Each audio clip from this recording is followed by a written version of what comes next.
পর্যটন নগরীর হোটেল রেস্টুরেন্টগুলোতে সংস্কারের কাজ চলছে। অনেকে আবার শেষ মুহূর্তের রং পুলিশে ব্যস্ত সময় পার করছে। মূলত এমন আয়োজন ঈদুল আজহায় কক্সবাজারের পর্যটন ব্যবসায়ীদের পর্যটক বরণের। কিন্তু অন্যান্য ঈদে কক্সবাজারের হোটেল মোটেলগুলো আগাম ৭০ থেকে ১০০% বুকিং থাকলেও এবারে তার হিসেব একেবারেই উল্টো। ৫ তারকা থেকে মাঝারি মানের সব হোটেল কক্ষ বুকিং হয়েছে নামে মাত্র। এতে হতাশা ও দুশ্চিন্তায় রয়েছে সৈকত কেন্দ্রিক সব ব্যবসায়ী।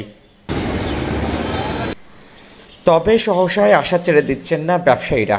তারা প্রত্যাশা করছেন ঈদের পরের কয়েকদিনেই পর্যটক সমাগম হতে পারে কয়েক লাখ।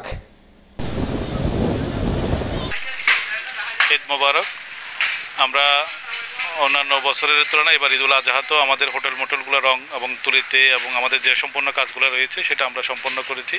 আমরা আশা করতেছি ঈদুল আজহাতে প্রচুর পরিমাণে কক্সবাজারের লোক আসবে, যেহেতু বর্ষাকাল এবং টানা ৮ দিনের ছুটি রয়েছে।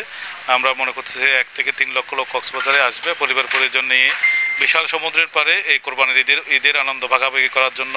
আমাদের হোটেল যারা অ্যাডভান্স বুকিং দিয়েছে ঈদুল আজহা উপলক্ষে তাদেরকে আমরা প্রায় 30% পর্যন্ত আমরা আপনার ডিসকাউন্ট দিয়েছি।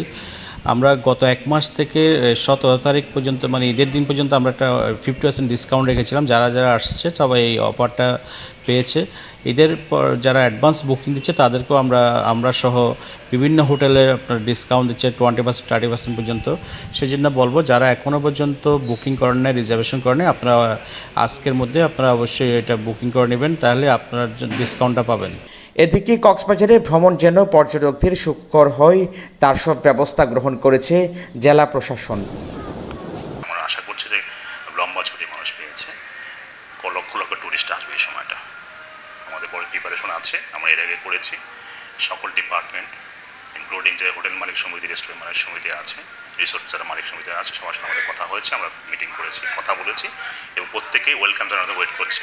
টুরিস্ট আসবে, তাদের ওয়েলকাম জানানো হবে, তাদের সকল ফ্যাসিলিটি নিশ্চিত করা হবে আর কি। আর যদি কেউ দাম বেশির পোস্টটা অনেক সময় আসে আর কি, হোটেলে বিশেষ করে আর কি দাম বেশি রাখলে আমরা অবশ্যই ব্যবস্থা আগেও নিয়েছি, এবার কঠোর ব্যবস্থা নেওয়া হবে আর কি। আর সিকিউরিটির পারপাসে আমাদের টুরিস্ট পুলিশ, তারপর জেলা পুলিশও কাজ করে সেখানে, এবং আমাদের বীজকর্মী আছে, লাইফ গার্ড কাজ করে।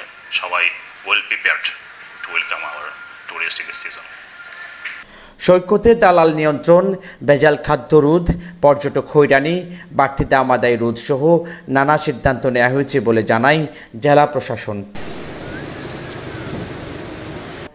তারেক হায়দার, প্রবাল নিউজ, কক্সবাজার।